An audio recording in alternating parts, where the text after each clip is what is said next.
Hello, I'm back. Welcome again here in Tele-Turuan. A moment ago, we have enumerated the 4 groups of graphic organizers. Again, the first group, the graphic organizers that show chain of events. Number 2, the graphic organizers that show clustering. Number 3, the graphic organizers that show continuum. And number 4, the graphic organizers that show cycle. And now let us discuss each group of graphic organizers. Graphic organizers that show chain of events are used to describe the stages of an event, the actions of a character, or the steps in a procedure. The best examples for this are the how-to diagram and the family tree. The how-to diagram, like this, is used to describe the actions or the steps in a procedure towards producing something or doing something. For example, how to bake a cake, how to make a pancake. Number 2, the family tree, like this diagram. This shows the relationships between people in several generations of a family, or in short, a genealogical tree. For example, your teacher asks you about the history of your family. You can make use of the family tree. Meanwhile, graphic organizers that are under the clustering group generate ideas, create images, and feelings around the stimulus word.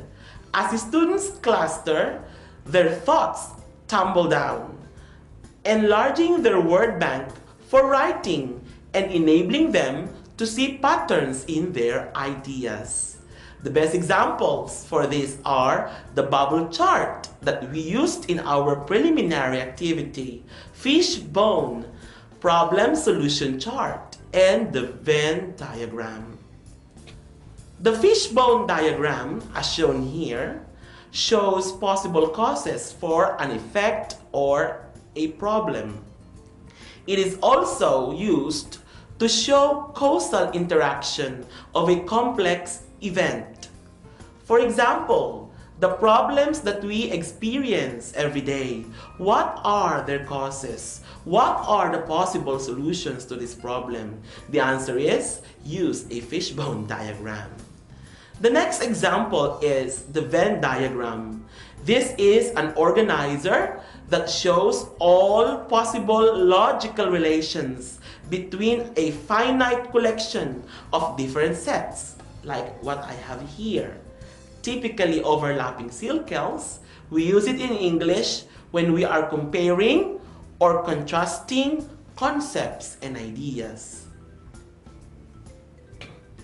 On the other hand, the continuum graphic organizers are used to show interactions, be it in a complex event or similar and differing contexts. The best examples for this are the interaction map and spider map. See, sounds so familiar. The interaction map is used to show the nature of an interaction between persons or groups, such as the interaction between the groups inside the class.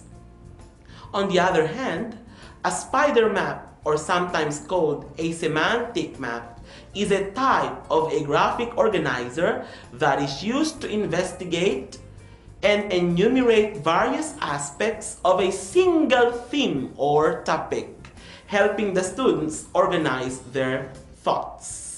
And lastly, we have the cycle group, which focuses mainly on the graphic and sequential depiction of a narrative. The best examples for this are the story map and storyboard. We often use this in literature classes. A story map is a strategy like this. Look at the picture. It is a strategy that uses a graphic organizer to help students learn the elements of a story. By identifying story characters, the story plot, setting, the problems, the solutions, students read carefully to learn the details. and a storyboard. This is a graphic and sequential depiction of a narrative. In here, students recall major events of the story, then illustrate the events in the squares provided. And for our last activity for this session, I will be dividing you into 5 groups.